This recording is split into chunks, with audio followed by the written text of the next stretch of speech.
Radio J.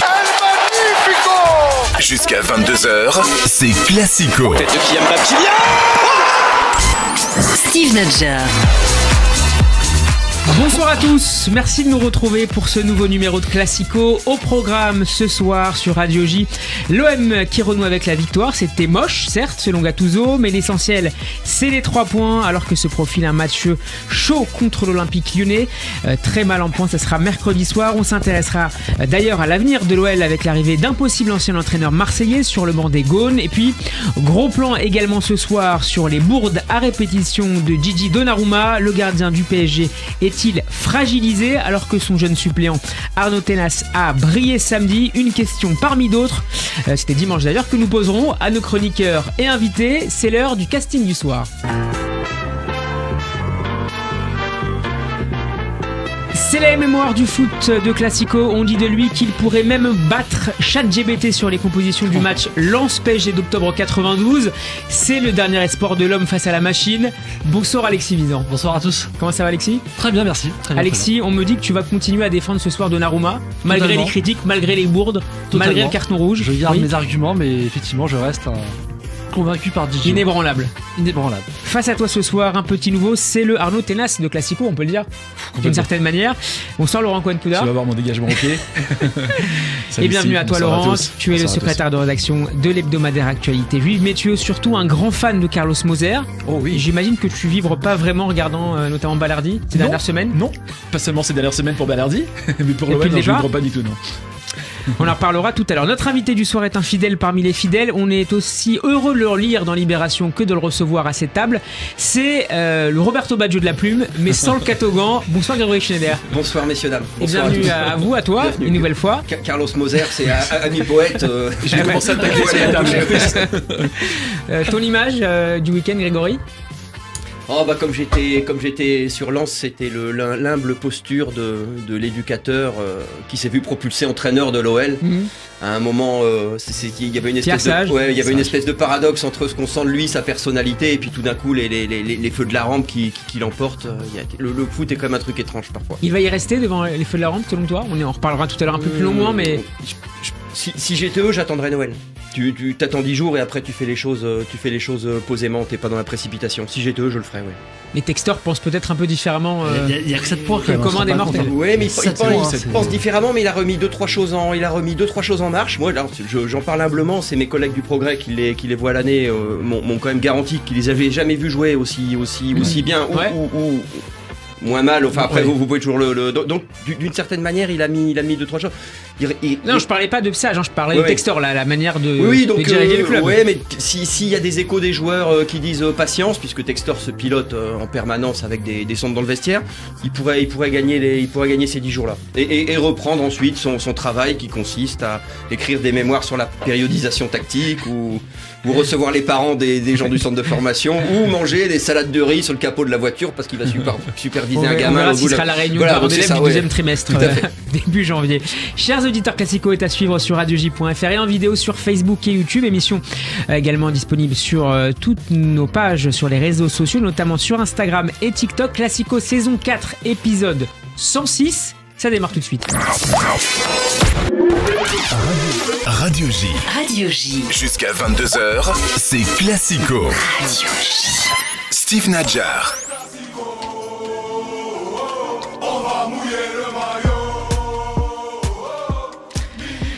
L'OM a donc renoué avec la victoire hier soir en Ligue 1, un succès net, 2-0, peu agréable à regarder, mais néanmoins suffisant pour permettre aux Olympiens de retrouver la première partie du tableau. L'OM est 9e ce lundi soir. Vos impressions sur ce match d'abord, Grégory?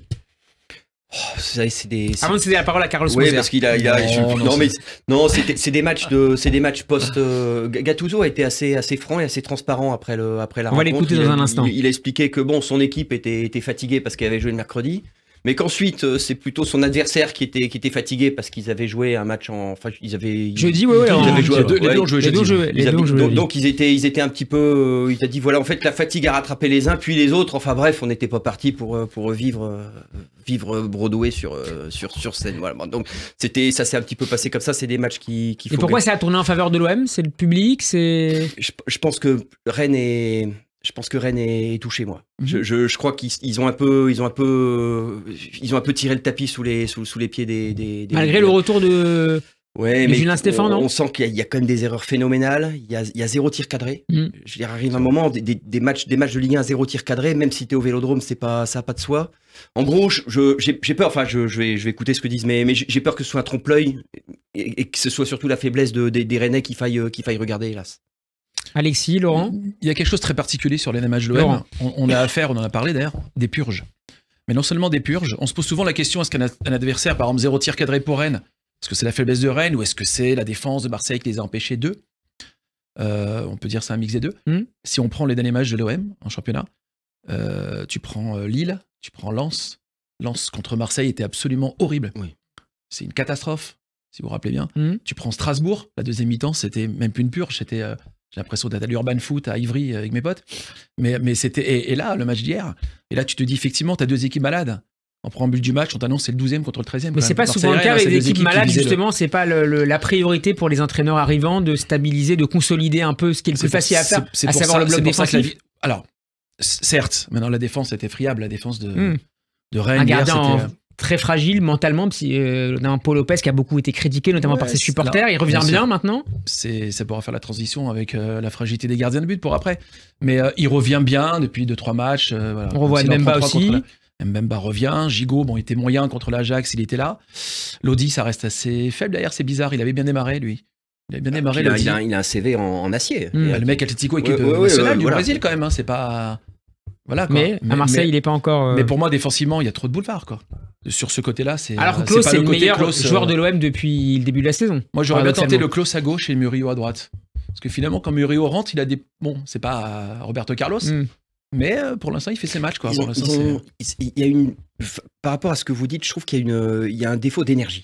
Il y a quelque chose comme ça, il y a un défaut de compacité, il y a un défaut d'agressivité, il y a un défaut d'énergie. Est-ce que c'est dû à la préparation du mois d'août alors qu'il s'était faite sur le compte de ce match de barrage en Ligue des Champions, qualificatif pour la Ligue des Champions? Est-ce que du coup on a adapté la préparation physique? Ça s'est vu et c'est quand même une hypothèse qui traîne. Moi je serais quand même un petit peu gêné de mettre systématiquement sur le dos de Marcelo l'entraîneur précédent, mais après tout on a vu des équipes qui étaient effectivement un peu courtes à ce moment-là de la saison, c'est-à-dire novembre-décembre, des équipes qui avaient dû commencer, je pense au Monaco de 2016-2017 qui avait dû... Donc effectivement c'est une hypothèse, mais après c'est toujours pareil, on n'est pas dans les salles où ils font des squats, on n'est pas dans les... Alexis? Ouais, non, moi je voulais être positif avec Marseille parce que la semaine dernière, Gattuso disait à juste titre que dès qu'il y avait un niveau d'intensité supérieur, enfin, dès qu'il y avait un problème, les Marseillais n'arrivaient pas à y répondre et descendaient. Ils ont répondu face à l'Ajax, match 4-3 avec beaucoup de rebondissements où ils ont fini par gagner. Face à une équipe malade, par ailleurs. Face à une équipe malade aussi. Oui, il commence à se ressaisir malgré tout. Mais avec un cadeau que j'ai pas vu souvent quand même, messieurs. Mais je veux dire, c'est que c'était important par rapport à ce qu'a dit l'entraîneur, d'avoir une réaction de l'équipe de Marseille et entre guillemets, avec l'Ajax et Rennes, où tu gagnes 2-0. Alors, je suis d'accord avec Grégory par rapport à Rennes. Je trouve qu'il y a une faiblesse rennaise également, mais malgré tout, répondre à l'entraîneur avec 2 victoires d'affilée, je trouve que c'est pas inintéressant.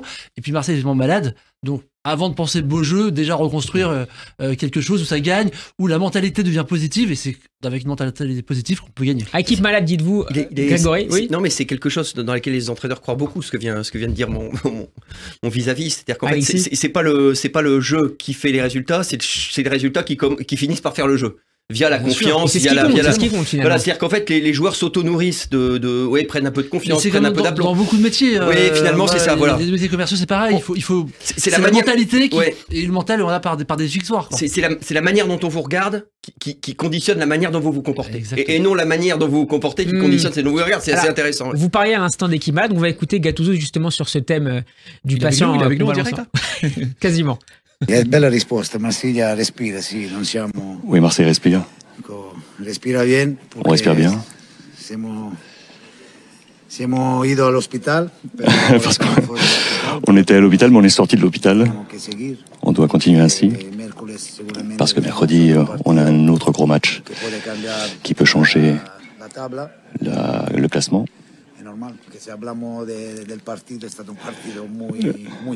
Ça a été un match très moche.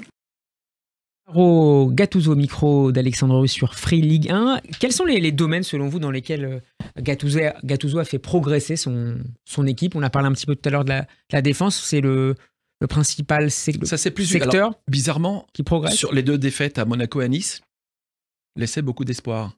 Depuis ces 2 matchs-là, alors En termes de jeu offensif. en termes de jeu, ils étaient là. À Nice, ils sont pas moins forts. Hein, Ah non, exactement. non. Ouais, Et d'ailleurs, tout à si fait, ouais. Aubameyang ne Ouais, bouffe ouais. pas la feuille, il est seul face au goal de truc, il met à côté. Bon. Et là, ça change tout. Après, ils prennent un but, voilà, ils sont 10 avec Balerdi, notre ami qui se fait expulser. Mais il y avait des promesses. Et après, je sais pas s'ils ont plongé physiquement ou encore une fois le cercle vicieux du manque de confiance qui les amène dans un engrenage. C'est pour ça qu'à mon avis, ça se construit plus, la reconstruction du club, plus alors par des bases défensives, mais par justement la confiance. Comme dans tous les sports, voilà. Donc quand la tête va, derrière le corps y suit. Mais Même si Gattuso n'est pas un expert, il avait un entraîneur système particulièrement défensif dans ses non, expériences en contrairement à ce Italie. il Ouais, avait une sorte de, on l'a vu d'ailleurs au match aller contre Brighton, au début où il presse mais pas totalement. Donc il a une sorte de pressing dans la partie terrain adverse. Je trouvais que c'était assez intelligent et dès que ça passe le premier rideau, bim, là il commence à presser. Et j'ai trouvé que c'était pas du Bielsa, mais en tous les cas il avait apporté des choses qui étaient prometteuses. Là, ça s'est un petit peu écroulé. J'ai du mal à comprendre aujourd'hui. Un petit peu. Ça part dans tous les est-ce que sens. tu as un peu plus de facilité à comprendre le jeu, l'identité de jeu marseillaise sous Gattuso? C'est difficile parce qu'ils ont jamais, comme ça a été dit, ils ont jamais d'un match à l'autre les mêmes problèmes. Donc ça, c'est quand même un truc qui, moi, me trouble un peu. Par exemple, Alors que le 11 change assez peu. Oui, mais alors on vous dit, alors d'abord on vous dit bon bah derrière ça tient, ils font un grand match défensif à Nice, bon qui est quand même pas et ensuite bon 3 semaines après ou un mois après t'en prends quand même 3 contre l'Ajax. Ouais. On te dit ah oui mais alors les attaquants ça m'a marqué alors, parce que c'est un truc de foot qui colle pas. On dit ah, les attaquants sont pas en confiance, sont en méforme. Bon Sarr est en méforme, très bien. Bon Ndiaye est en méforme, ça fait 2. Bon Vitinha est en méforme. Ah oui bah ça fait 3. Ah bah Aubameyang est en méforme. Bah ça non 4 joueurs en méforme ça n'existe pas. Faut se poser la question du contexte. Ou de ce qu'on en fait, ou de la manière du niveau. Et du niveau pour certains. Oui, mais pas des 4. Non, pas des 4. Voilà, arrive un moment, c'est-à-dire qu'il y a un problème de cadre ou il y a un problème de mise en musique qu'ils n'arrivent pas à résoudre. C'est lié à quoi? Aux tensions. Je sais pas. Alors, par exemple, Lopez est relativement fiable aujourd'hui. Il y a un mois, il était visé. On a l'impression que c'est comme une fuite. Vous colmatez, vous mettez la main. Il y en a une autre. Vous colmatez, vous mettez la main. C'est-à-dire que c'est jamais tellement au même endroit. J'aimerais pas être à leur place. C'est ça que je veux dire. Parce que je vois pas la martingale pour dire voilà, on remet ça et ça debout et ça va. La pression des supporters, c'est pas un paramètre selon toi qui peut expliquer dans une première partie de saison les mauvaises performances de Paul Lopez, puis aujourd'hui celle de Aubameyang avant jeudi dernier. Bah là, on sent que ça pèse. Là, ils mettent quand même les bases parce que c'est pas comme s'ils avaient pas mis le club dans une situation difficile puisque Longoria on sait plus s'il est là ou s'il est plus là. L'entraîneur a démissionné. Il y a eu un énorme coup de chaud. Donc là mais effectivement, c'est peut-être les séquelles de ça où ils se sentent sur un terrain un peu meuble. Effectivement, en tout cas, il y a beaucoup de choses et c'est difficile. Moi, je suis comme lui. J'ai beaucoup de mal à. Il y a trop de petites choses pour qu'on puisse identifier un. On voyait par exemple jeudi, Aubameyang n'a pas célébré ses 2 premiers buts en tout cas. Il l'a fait hier. C'était vis-à-vis du public parce qu'il s'est fait siffler. Donc un petit peu. Lui dit non. Bon, après, on n'est pas obligé de le croire. Mais en tout cas, vous répondez un peu à la question de Steve. Pour moi, c'est-à-dire effectivement Gattuso. Pour l'instant, dans le terme de jeu, on voit pas trop ce qu'il a apporté. Je pense qu'aujourd'hui, Gattuso, c'est à l'image de ce qu'on en a, c'est qu'il a une mentalité, en tout cas, positive, avec son fort caractère. Et aujourd'hui, c'est ça qui tient un peu Marseille. L'énergie, ouais. Voilà, l'énergie. Et on tient un peu sur cet aspect-là. Et entre guillemets, on va voir ce que ça donne. Donc c'est mieux s'ils finissent en première partie de tableau que 12e, là ils sont 9e. Donc s'ils arrivent à continuer de monter, on est loin du podium encore quand même. On va être très loin du podium. Franchement, par rapport à ce que je vois, je les vois pas arriver sur le podium d'ici la fin de la saison, mais il faudrait vraiment un grand miracle. Mais disons que ça doit tenir comme ça jusqu'à la trêve. Et après, effectivement, le mercato, même si Marseille a peu de moyens, alors qu'est-ce qui manque selon toi franchement, il manque aujourd'hui des courses du mercato. Moi, je trouve qu'aujourd'hui, il manque un peu tout. On n'a pas l'impression d'avoir une équipe avec de la cohésion en mettant en avant Aubameyang face au public, mais ça, c'est illustratif. Et puis même Aubameyang, quelque part, il y a des bonnes séquences, des séquences où il est moins bon, mais on le sent pas forcément soutenu par tout le monde. Donc, c'est très compliqué. Là, à l'instant T, je pense qu'il faut retrouver une vraie cohésion et que Marseille ne sait même pas qui il est réellement en fait. Ils savent pas qui ils sont réellement. C'est un peu l'idée qu'on en a. Ils ont été construits pour un 4-4-2. Quand je parle de Marseille, je parle aussi avec les supporters, quelque part, parce que ce qui s'est passé avec Longoria et Marcelino, c'est aussi une question de vision du club. C'est pas aussi le résultat des changements successifs depuis 3 ou 4 ans. On passe de Bielsa à Sampaoli, puis à Tudor, puis à Gattuso, puis enfin j'ai oublié Marcelino. Non, mais il y a un problème d'identité parce que oui, à chaque fois on joue un peu différemment. Sampaoli au milieu. Oui, j'ai oublié Sampaoli. Mais je pense que Longoria, c'est un peu le projet Malcourt, ça veut dire on a un grand club, on n'a pas de moyens, il nous faut des idées. Et donc débrouille-toi avec. Et puis Longoria a des idées, bonnes, moins bonnes, mais dans l'ensemble. Même si on peut En critiquer. vendant 50% de son effectif à chaque Oui, mais mercato. ça, c'est- Oui, mais ça fait partie du système par rapport, il n'y a pas le choix par rapport à son club. Non, mais Sauf que les Marseillais n'acceptent pas ça. Et donc il y a un problème. C'est fait pour Grégory Schneider. c'est fait pour ça en fait. Les temps du foot aujourd'hui, c'est le temps entre deux mercato. C'est 4 ou 5 mois. Aujourd'hui, on en est là. C'est-à-dire qu'après, vous vendez qui vous pouvez vendre, vous récupérez d'autres joueurs pour les remplacer. La question dans les clubs, c'est jamais est-ce qu'il faut vendre tel joueur. Non, vous le vendez, c'est par qui je le remplace. En fait, c'est la seule question qui se pose. Donc le temps du foot, quelque part, Longoria a pris acte du fait que le temps du football aujourd'hui, c'est 4-5 mois. Donc à chaque fois, il reconstruit, effectivement. Mais reconstruire, quelque part, c'est là, ça me fait penser un peu à ça, est-ce que c'est pas lancer la pièce ? Est-ce que c'est pas... parce que l'année dernière, par exemple, ils avaient une équipe qui avait vocation à finir 2e du championnat. Tout le monde l'avait compris. Ils font rentrer 2 joueurs au mercato d'hiver. 3 joueurs. Unai, Malinowski, Vitinha. Ils se plantent sur ces 3-là. Unai blessé, Malinowski se plante, Vitinha il se plante. Et c'est à cause de la faillite de ces 3-là qui ne sont pas 2e, mais 3e. Et qui sont au tour préliminaire de la Ligue des Champions. Avec une prise de risque importante dans le cas de Vitinha. Oui, et même de Malinowski, parce que c'est pas si simple d'arriver à Marseille. C'est-à-dire qu'à un moment donné, c'est comme le Malinowski, ils ont acheté pour pour un le Mikado. Mikado, hein. Non, mais J'aime c'est- beaucoup ce joueur. oui, mais c'est comme le Mikado, c'est-à-dire vous lancez et parfois vous avez la martingale, parfois c'est plus compliqué. Et je crois qu'ils en sont rendus à ça. C'est-à-dire c'est presque comme s'ils s'en remettaient un petit peu au hasard, parce qu'à un moment donné c'est quand même mystérieux, c'est quand même difficile ce qui fait une équipe, et je crois que c'est quelque part ils ont payé. Tu roules un peu à tombeau ouvert quand même que tu fais ça. C'est-à-dire que tu gardes personne. C'est à chaque fin de saison Marseille c'est un porte-avions en temps de guerre. Vous avez 14 joueurs qui partent, 15 qui arrivent, vous changez le coach, c'est pas... et vous changez un coach qui est 2e du championnat. Il y a une Et- politique qui est pas très lisible en mais, réalité. à moins qu'il l'assume. Moi, je pour pense. moi, elle est lisible. Simplement, elle n'est ouais, pas acceptée par les Marseillais. Elle l'assume, mais tu prends des risques. Tu prends quand même ces risques-là. Je trouve que voilà, et ils s'en sont En peut-être. laissant partir des joueurs cadres à chaque fois. Hein. Oui, parce que c'est ceux Ils qui ont sont pas le choix. bankable. Ils Voilà. sont bankable, mais par qui tu les remplaces? Alors tu les remplaces par des. Jusqu'ici, ils se sont pas tant plantés que ça quand même. Quand on voit arriver Gigot, personne ne le connaît. Quand on voit arriver ils se sont pas tant plantés. Mbemba, c'est quand même. Verretou, l'année dernière Alexis Sanchez. Voilà, mais Alexis Sanchez, alors qu'il C'est un il sacré mettait plus pari. bête. Mais à un moment donné, tu prends quand même ces risques-là. Moi, c'est- Mais si on va Urgence, rejoindre dans un instant c'est Sacha le Nabé, mais avant ça, caractère des joueurs. Alexis, c'est l'heure du premier quiz de la soirée, c'est le rétro quiz. Radio J. Radio J. Jusqu'à 22h, c'est Classico. Radio J. Steve Nadjar. Je vous le disais, messieurs, Marseille reçoit l'Olympique Lyonnais mercredi soir. Nous repartons vers la saison 2009. L'OM accueillait l'OL pour un Olympico de légende qui se soldera par un match nul 5-5. Donnez-moi, messieurs, la composition des deux équipes. On commence avec l'OM. Ouais, Mandanda. Mandanda, Oh là là.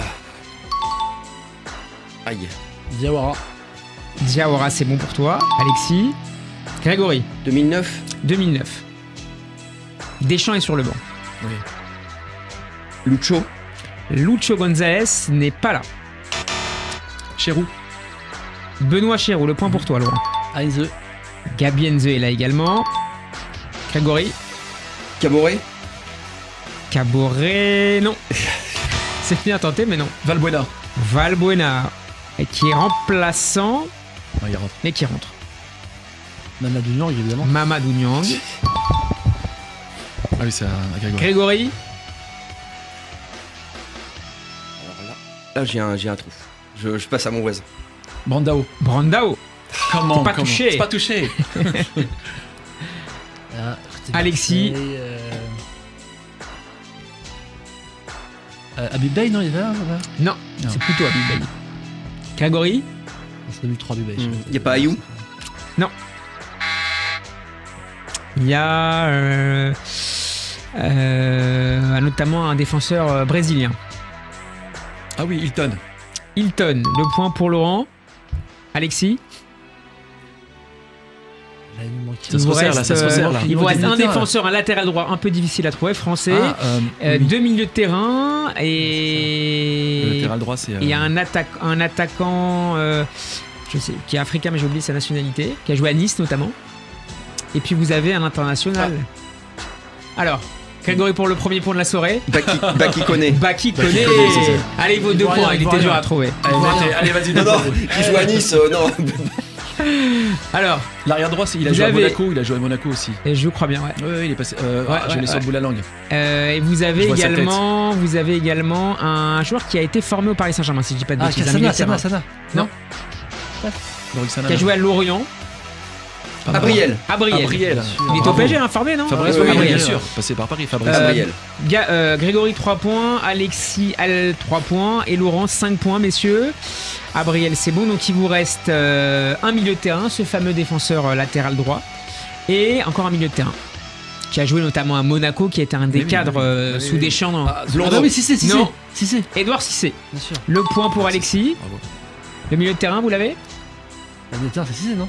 Il en manque un. Il était remplaçant Cissé. Stéphane Mbia. Messieurs, on passe à Lyon, Bravo. Alors, qui veut démarrer à Lyon? Loris. Hugo Lloris, le point pour Alexis. Grégory. Jérémy Toulalan. Jérémy Toulalan, qui jouera défenseur ce soir-là. Laurent. Zut. En fait, je t'avais fixé sur un joueur, du coup j'ai oublié son nom. C'est lui qui met un but en slalom. Lucarne. Vous avez déjà en attaque. Je sais, Juninho. Non, Juninho n'est pas là, non. Lisandro Lopez. Lisandro Lopez. Le point pour Alexis. Grégory. Un international français en attaque. Mais oui, attends. Benzema déjà, non? Il met un but. Benzema, non? Non. Il est pas là? Non. Il commente actuellement. Il est, il est consultant. Il commente. C'est affreux. Non, vous l'avez pas? Non. Qui a marqué un doublé contre l'Italie, notamment, contre le Bayern Munich. Ah oui, un but. bien sûr, Govou. Sidney Govou. C'est Govou, c'est lui Évidemment. chercher, voilà. N'importe T'as quoi. pas François Clair aussi? François Clair, non, pas de François Clair. Un défenseur, le Rock en défense. Chris. Chris. Ouais. Alexis prend le large. Ah ouais. Vous avez d'autres joueurs? Sur Lyon, ouais. Alors vous avez un milieu technique qui joue ensuite en Italie, en Espagne. Diarra? Non. il est parti déjà. Technique. Très. Je voulais dire Essien, mais Essien, non, l'Espagne, c'est ça m'a non. bloqué sur Non, le. il était pas là, Essien. Il a joué à Il était l'AS parti. Roma, à Barcelone. Julie? Non. Non. Roma Barcelone, c'est pour ça que j'ai dit Julie, mais. Qui a joué avant Lyon, je crois, à Metz. J'ai un doute sur Pjanic. Metz. Pjanic. Ah, oui. Le point pour Grégory. Il est passé à la Un Juve. Suédois. Castrom. Oui, Castrom. Bon, vous avez Lamine Gassama, vous l'auriez pas trouvé. Un défenseur Non, honnêtement, maintenant, qui, si je ne dis pas de bêtises, a eu des problèmes dentaires, si je dis pas de bêtises. Lors d'un Carrément, mercato. d'accord. Alors attends. Qui a bloqué un T'as pas mercato. Réveillère Non. Mais j'ai un doute. Anthony Un Réveillère. latéral gauche. Non? Qui a un problème dentaire carrément, Qui avait- c'est ça je ton crois que repère c'était lui. footballistique? Bah, latéral gauche à Lyon. Abidal. Non. Ali Sissoko. Ah, bien Oh. sûr. Oh là là. Bien sûr, c'est vrai. Allez, il en reste 3. Il en reste un peu plus que 3. Vous allez trouver. vrai Je vous parce que aide. j'ai revu souvent des Un extraits ancien de ce entraîneur, match. un ancien joueur de Marseille, attaquant de Marseille, qui a rejoint l'académie un peu plus tard. Un ancien qui a joué. Qui a joué en Qui sont Turquie. passés par Lyon et. Qui a joué en Turquie, qui a joué à Saint-Etienne. La Panthère. Ah, mais oui. Gomis. C'est bien sûr. Gomis, ça. Et Gomis. Gomis. C'est la victoire pour Alexis. Oui, là, Victoire pour Alexis, pas loin, Laurent, pas loin, mais. Ah, c'était pas victoire sur l'OM, mais victoire sur Lyon. Non. Allez, on part sur l'académie maintenant.